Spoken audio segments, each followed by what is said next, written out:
Olá, bem-vindo para mais um painel do nosso RA Trust Experience 2022. Nós vamos falar um pouquinho agora sobre Black Friday, a Black Friday da mercearia. Como será esse evento no ano de 2022?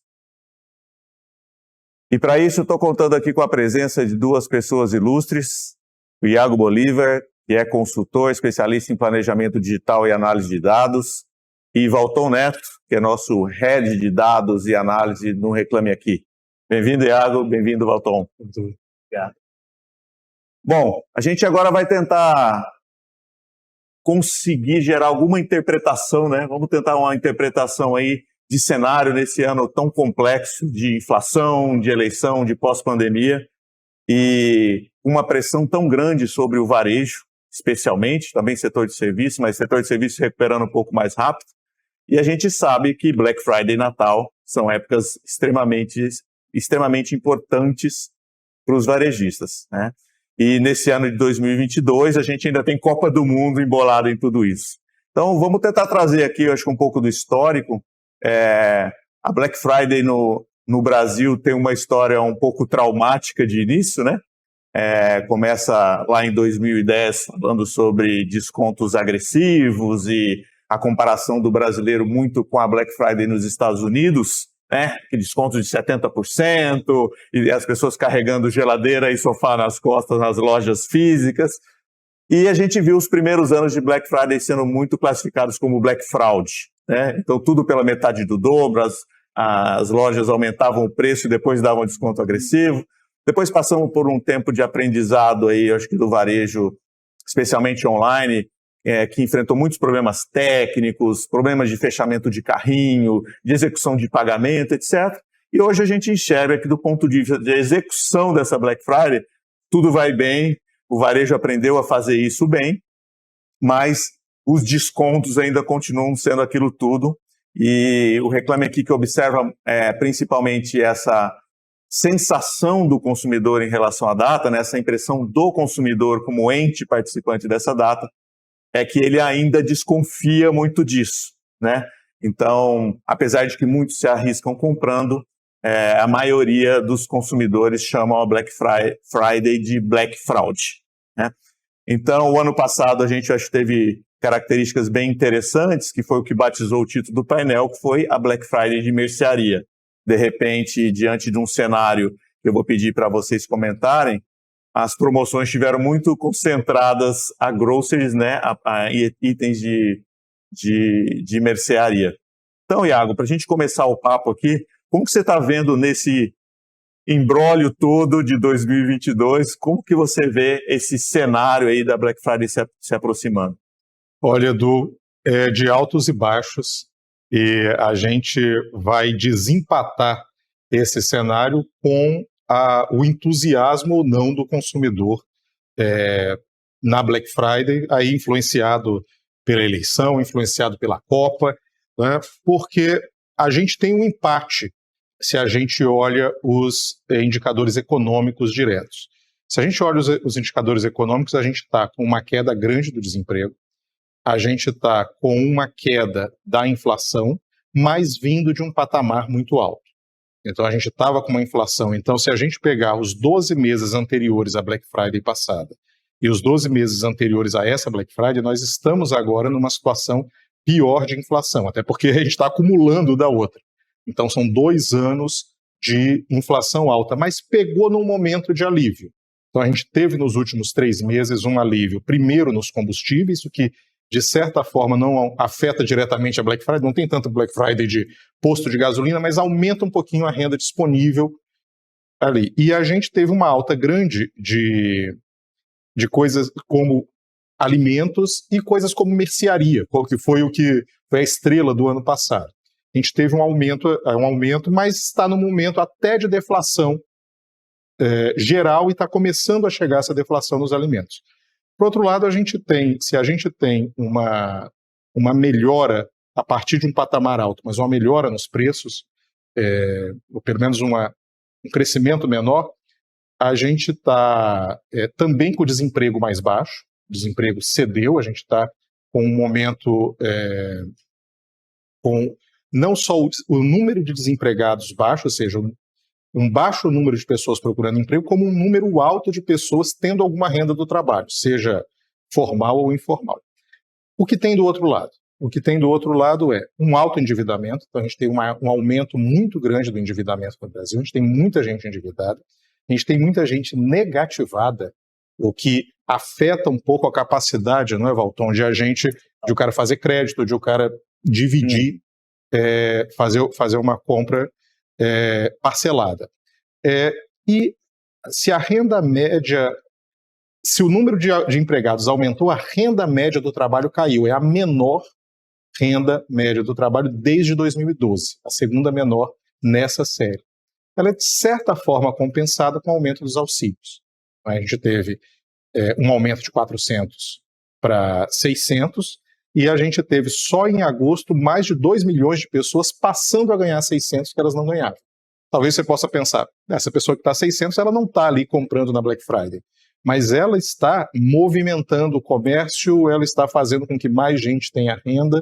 Não é? Se a gente pegar só esses 2 milhões de pessoas ganhando R$600, o que isso está jogando no mercado desde agosto, sem contar os 200 a mais de quem já recebia 400, só essas pessoas que passaram a ganhar 600, a gente tem aí cerca de 30% do que os shoppings venderam no Dia das Mães. Então isso é dinheiro movimentando. Então a gente tem coisas de um lado, a gente tem coisas do outro, eu acho que a gente pode desempatar isso no entusiasmo. Vai ter Copa, a gente já vai ter um presidente eleito e logo depois da eleição de um presidente a gente tende a ter, como a gente teve em 18, um ânimo, as pessoas votaram em alguém, elas acreditam nessa pessoa, elas podem acreditar que vai melhorar.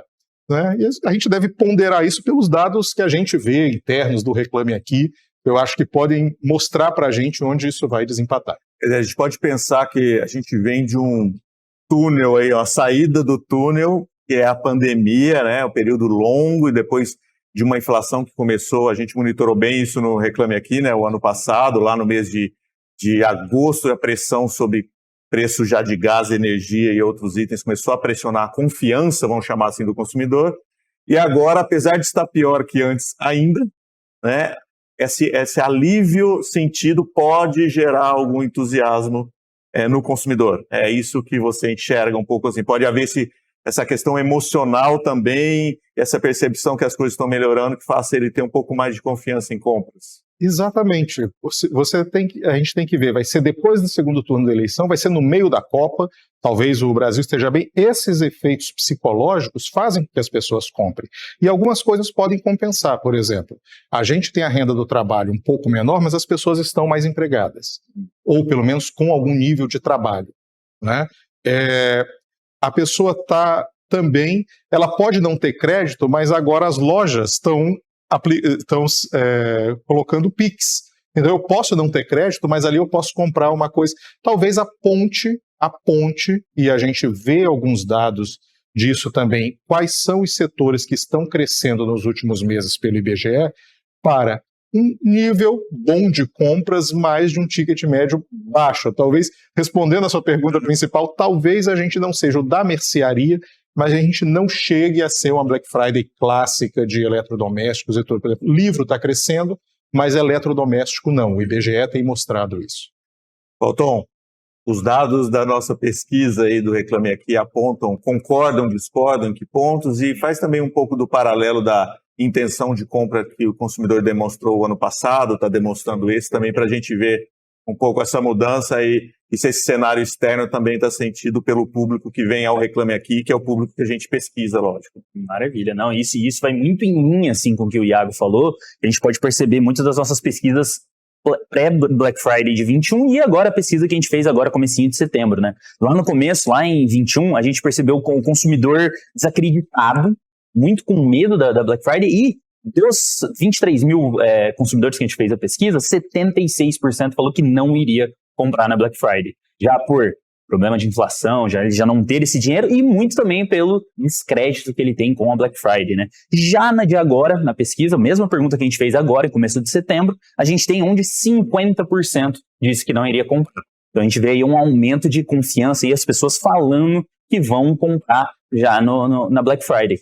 e o que elas estão falando que vão comprar. Para a gente ir engatando nessas... Vamos fazer um teste para ver se percepção... Olhando lá em 21, a gente vê uma separação grande entre, sim, 7% falou TV, 8% falou geladeira, e também a gente tem as pessoas falando itens mais baixos, né? Como a gente tem 8% de pessoas falando itens para casa, itens domésticos. Já agora, na Black Friday, agora de 22, a gente vê onde 27% das pessoas falaram que querem comprar geladeira e fogão. Então, tickets médios maiores, porém a gente vê o próximo, assim, abaixo o segundo item mais votado, é o 16% de um item um pouquinho mais baixo, um ticket um pouco mais baixo. Então a gente vê ainda que o consumidor parece que vai querer comprar, vai comprar mais, vem um ticket médio maior, porém ainda a gente ainda tem o pessoal ainda um pouco de medo, ainda um pouco preocupado ainda, né? Então pensando muito que, e também o outro ponto que as lojas vão dar desconto, a gente vai ter os descontos, né? Então, acho que um dado interessante também que a gente pode perceber no ano passado a gente vem de várias, desde 2010, que a gente vem acompanhando os números de Black Friday, todo ano uma reclamação, o problema mais reclamado é propaganda enganosa, que aí o desconto da metade do dobro, né? Então, a gente vê, já em 21, a reclamação, o problema mais reclamado foi atraso na entrega, porque as empresas, principalmente mercados, fizeram uma entrega express de itens de supermercado. Então a gente teve muita empresa fazendo essa entrega express de até 24 horas e não conseguindo entregar. Esse é um ponto interessante que a gente vê a Black Friday brasileira, né? A Black Friday brasileira é uma Black Friday que, como eu não consigo ter desconto agressivo, acho que o Brasil também tem problemas estrutural de como o custo de produto é alocado, os impostos ali dentro. É muito difícil você drenar sem gerar prejuízo e conseguir só desfazer do estoque. Mas é essa coisa de começar a agregar novidades, né? Agregar serviços. Né? A gente fala, então, assim, muito cuidado na operação de quanta novidade você põe, se você vai conseguir cumprir, né? Porque se tem um lugar que não é muito bom de fazer teste de experiência, é em Black Friday. Mas eu queria ir num outro ponto, que eu acho que o Iago falou aqui também, da possibilidade da aparição do Pix, né? Será que essa vai ser uma Black Friday do Pix? O consumidor está pronto para comprar à vista ou ele está procurando parcelamento? Porque também se a gente está falando de endividamento, de repente de pouco crédito, ou eu não tenho limite no cartão, ou eu não tenho cartão, ou eu não tenho como contrair um parcelamento por financiamento, por parte da loja, e aí de repente as pessoas estão poupando, não estão poupando, elas querem parcelamento, elas querem desconto, como que está aparecendo isso na pesquisa? Perfeito. Acho que um dado interessante aqui que a gente pode ver é o que vai ser o mais decisivo, né, para o consumidor fazer a compra, e a gente pode ver que está muito em linha com 21. 74% das pessoas disseram que o preço era o principal decisor para ele fazer a compra. E nesse ano, a gente tem 76% falando de preço. A gente tem mais consumidores preocupados com os preços, né, preocupados com valores, né? Então, a gente pode ver mais um ano de inflação erodindo quanto eles têm disponível. Perfeito. A gente vê isso muito em linha, né? E fora também a preocupação do consumidor com esse aumento excessivo de preço, né? As empresas vêm aumentando os valores para daí agora na Black Friday eles diminuírem. Ano passado a gente tinha que 66% dos consumidores vinham monitorando esses preços e 41% vinham monitorando há mais de 6 meses, certo? Já, né, esse ano, né? Então a gente tem 41% agora de 22 monitorando os preços e estão monitorando isso há mais de 6 meses. Se a gente pegar aqui em 2021, a gente tem que 36% desses consumidores vem monitorando os preços há mais de 6 meses, né? Então a gente vê o consumidor mais preocupado com isso. A gente tem mais consumidores olhando os preços, acompanhando os preços há mais tempo. Iago, você acha que essa questão está ligada... Estou aqui tentando fazer uma leitura de cenário, né? Acho que é o objetivo aqui. As pessoas estão ali entendendo essa melhora aos poucos, observando o que elas desejam e talvez colocando um gatilho na Black Friday para possível conversão, ou não, isso é um fenômeno mais próximo, porque eu acho que se tem mais de 40% das pessoas há mais de 6 meses olhando, e a gente está falando da data base de setembro como referência, quer dizer, essas pessoas desde talvez do Dia das Mães estão olhando, antes disso, um pouco para aquilo que elas precisam. e já eu olhei aqui num dos recortes, eletrodomésticos, linha branca e utensílios assim, desse tipo são praticamente 30% dessas intenções. Então parece que são as coisas que eu preciso do dia a dia. Estou meio sem coragem, mas talvez lá eu encontre uma oportunidade. Estaria correto isso ou você tem uma outra visão do que pode estar acontecendo? Me parece que está correto, temperado pela expectativa que as pessoas têm em relação à própria renda, que é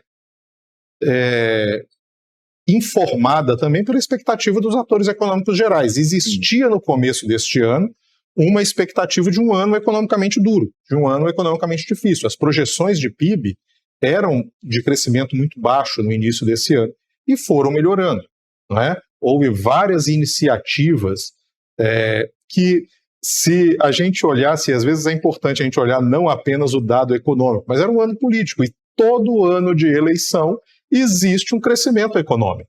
Todo ano de eleição, os governos procuram formas de estimular a economia.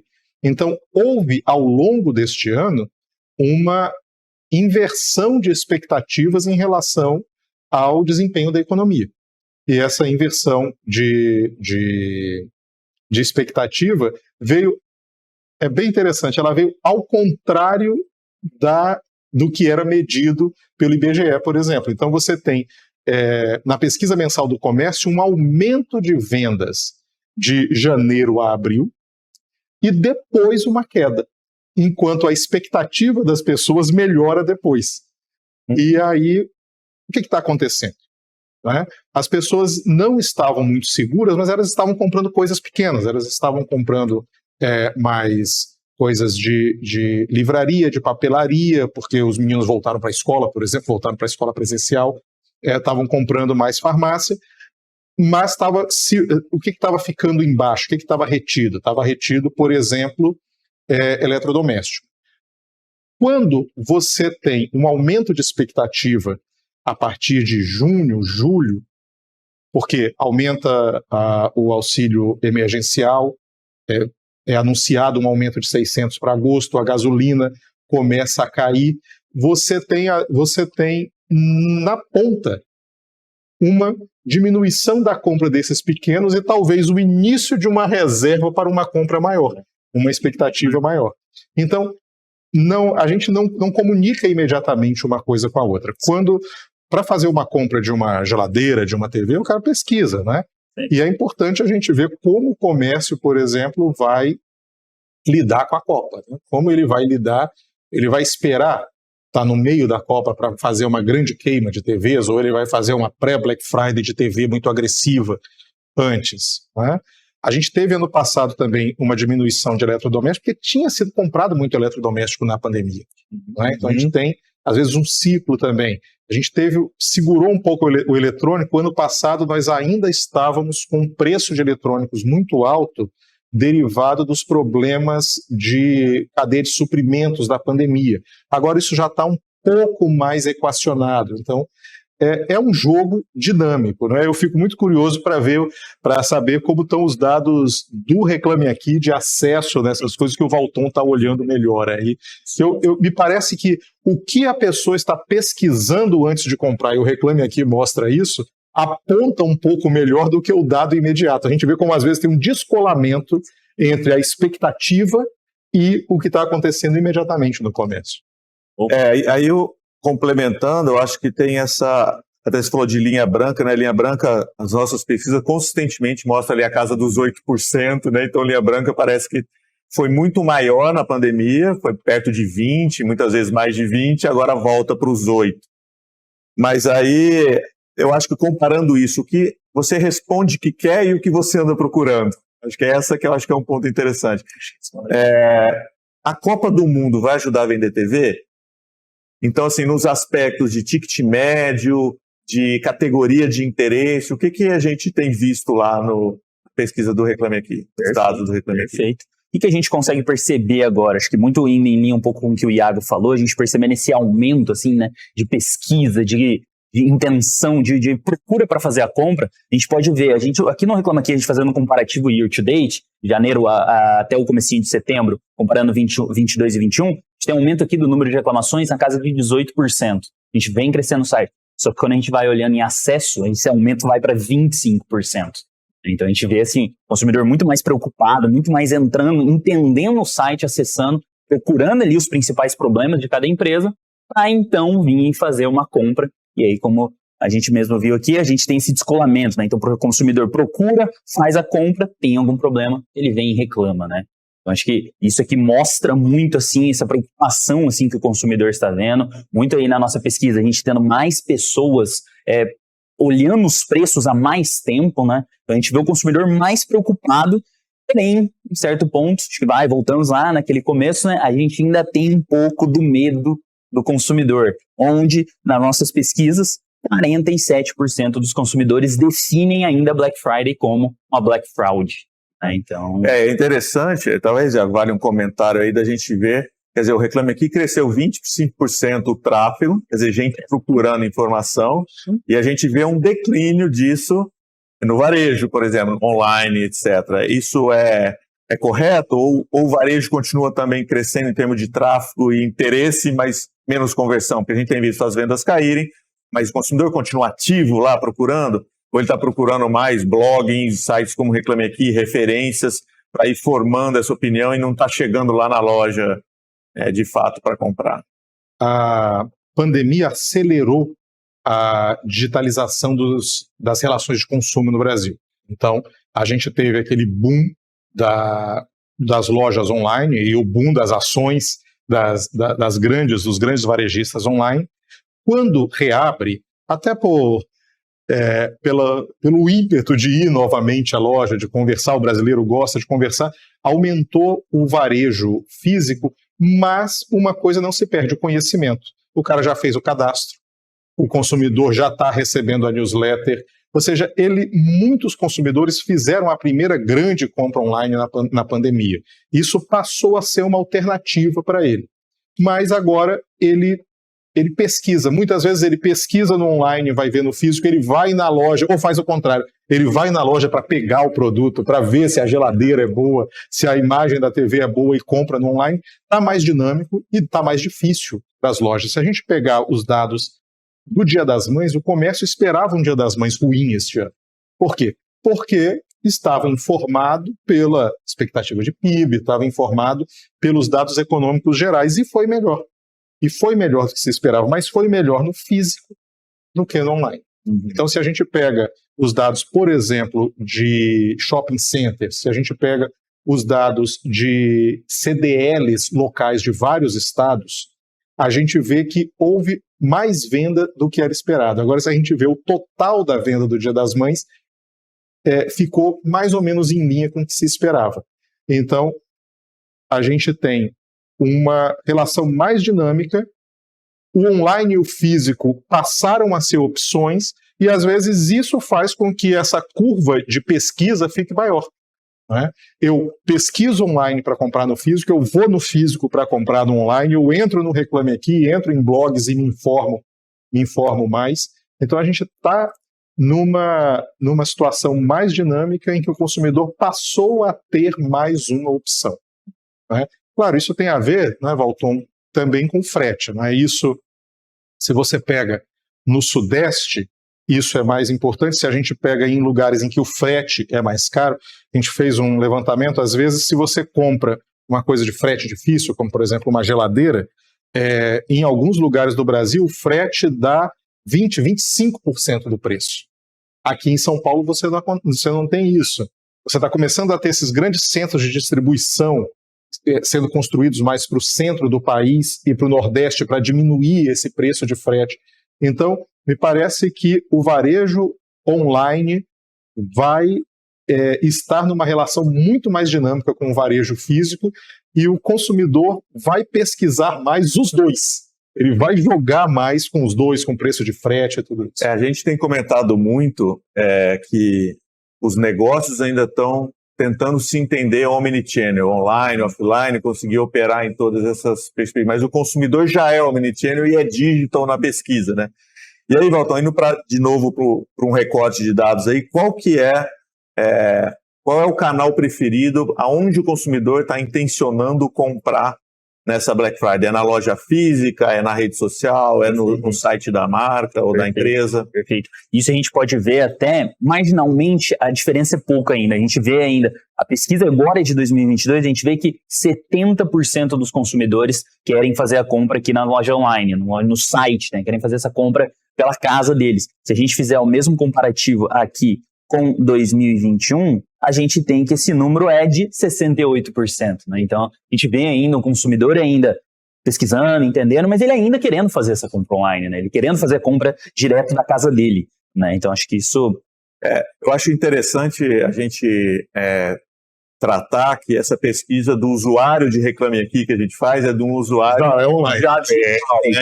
Realmente a gente sempre vai ter esse peso e essa preferência pela compra online, mas parece que aí cerca de 20% estão no online, numa jornada online, pesquisando no Reclame Aqui, mas dizendo que vão comprar numa loja física, né?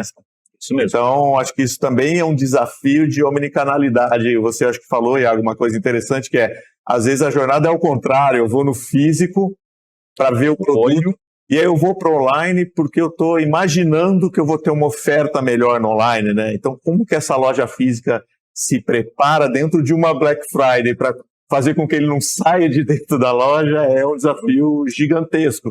Mas talvez o frete, a distância, o tempo de entrega para algumas regiões do país pode ser uma estratégia vencedora ao invés de somente o preço, né? Você vai ter 3%, 5% a mais, mas você sai agora com o produto, né? Eu acho que isso são pontos que a gente não pode descartar, apesar da digitalização do consumidor. Né? E acho que isso vai muito em linha com um dado aqui da pesquisa que a gente tem, que é o que o consumidor, para ele, é importante na hora dele fazer uma compra de alto valor, né? E aqui 38%, praticamente 40% falou que é um bom desconto à vista.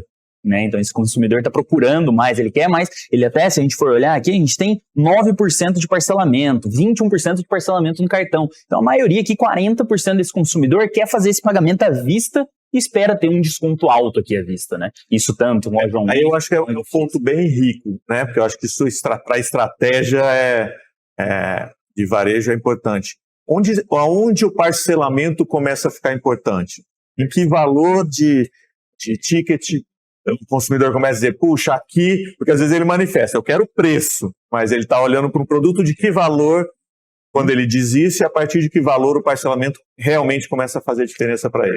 Perfeito. A gente vê aqui uma faixa aqui, onde a maioria dos nossos consumidores, 23%, falaram que esse parcelamento é muito interessante de 100 a 300 reais, a maioria. Porém, a gente tem uma faixa aqui de 15% dos consumidores que falaram que é muito interessante esse parcelamento entre R$1.000 e R$2.000. Um ticket médio bem alto, né? Apesar da maioria ter falado entre 100 e 300, mas a gente ainda tem uma fatia grande aqui, 15% falando desse ticket médio bem mais alto, né? Parte do brasileiro não se preocupa com o preço final, quer saber se cabe na parcela do... Mas aí eu acho que casa com um pouco do cenário inicial que você falou. Será que a gente não tem os nossos Brasis representados aí, né? Quer dizer, aquele Brasil que parcelamento a R$300, a R$200 já é importante, e aquele outro Brasil que só a partir de 1.000 preocupa? Você acha que a pandemia também trouxe essa divisão muito clara de uma camada, e nem estou falando das classes mais altas, mas uma camada classe média, baixa, sei lá onde a gente colocar, mas que se manteve empregada, gerando renda, e alguém que está recuperando?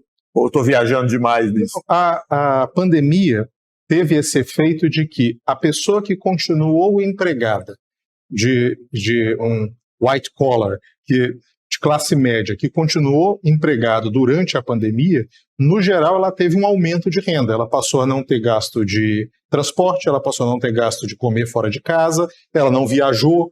Então, no geral, você teve um aumento de renda para esse cara ali. Para as pessoas que estavam um pouco mais abaixo e aí tinha um trabalho que tinha que ser presencial, um trabalho mais manual, ela foi uma queda de renda, mas foi um período, por exemplo, de digitalização.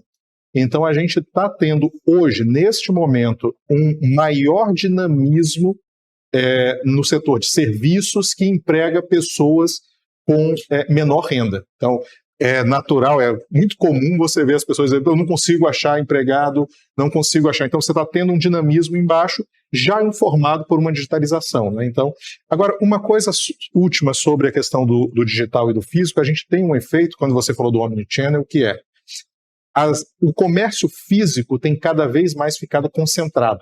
Então, dificilmente a gente vai num shopping, a gente vai nas lojas principais da cidade, tem uma loja local, são as grandes lojas, as grandes redes. Então, isso permite uma omnicanalidade, ou seja, eu fazer o físico. Em compensação, no digital, eu estou tendo uma super fragmentação, porque, embora eu tenha os marketplaces, eu tenho os sellers, que entram ali como opções, às vezes, de preço, uma opção de nicho, e o cara entende aquele nicho. Então, a gente tem esse movimento duplo que torna o sistema muito mais dinâmico e demanda que ele pesquise mais e que confie, né? Como confiar num cara que eu não conheço. E acho que isso vai muito em linha aqui com os nossos números de empresas reclamadas, né? A gente pode perceber um aumento aqui na casa de 18% do número total de empresas reclamadas no site, comparando 21 e 22. A gente vê mais empresas sendo reclamadas agora aqui em 22. Se a gente for olhar, vão ser mais online do que físicas. Bom, gente, eu acho que se a gente ficar aqui, vamos ficar 3 dias falando nisso. Mas para a gente encerrar assim, Iago, se a gente fosse batizar a Black Friday desse ano passado a gente batizou, a gente está antecipando aqui, a gente pode tropeçar na língua. No ano passado a gente conseguiu concluir que Grocery foi o grande ator e a gente batizou de Black Friday da mercearia. Se a gente fosse batizar agora, antecipadamente, a Black Friday, que nome você daria? Eu acho que não vai ser da mercearia, não. Eu acho que a gente vai ser uma Black Friday do ticket médio. Acho que vai subir um pouco. Eu acho que vai ser uma Black Friday informada por todas essas contingências. Eu acho que a gente vai ter um aumento de ticket médio e a gente vai ter uma Black Friday mais omnichannel, mais dessa luta do online com o físico aí. O físico, que a Black Friday começou online e foi subindo para uma Black Friday em que também as lojas, também o mercado pegavam, esse movimento foi interrompido muito com a pandemia. Me parece que essa briga vai voltar agora. Legal. E você, Walton? Tô com o Iago nessa também. Acho que vai ser um Black Friday. Mas olhando aqui os números, acho que apontam muito para isso. A gente tem ainda o consumidor preocupado com preço, consumidor entendendo, pesquisando as empresas. Só que quando a gente olha ali nos produtos, né, a gente tem a maioria olhando ali para eletrodomésticos, geladeiras e fogão, mas a gente tem ainda uma fatia olhando para eletrônicos, uns itens, ticket médios um pouco mais baixos, né? Então a gente vê, eu imagino que a gente vai subir esse ticket médio, não vai ser de mercearia, mas a gente não vai conseguir, não vai ser lá em cima. Eu vou arriscar mais, vou falar que vai ser a Black Friday do Pix e da parcela. E aí um alerta para o consumidor, né? Pagou com Pix, não tem como trazer o dinheiro de volta. Gente, muito obrigado pela presença, Walton. E aí a confiança é mais importante. A confiança pesquise antes de comprar. Acho que esse foi mais um painel do RA Trust Experience. Muito obrigado pela presença de vocês e até breve. Abraço. Obrigado.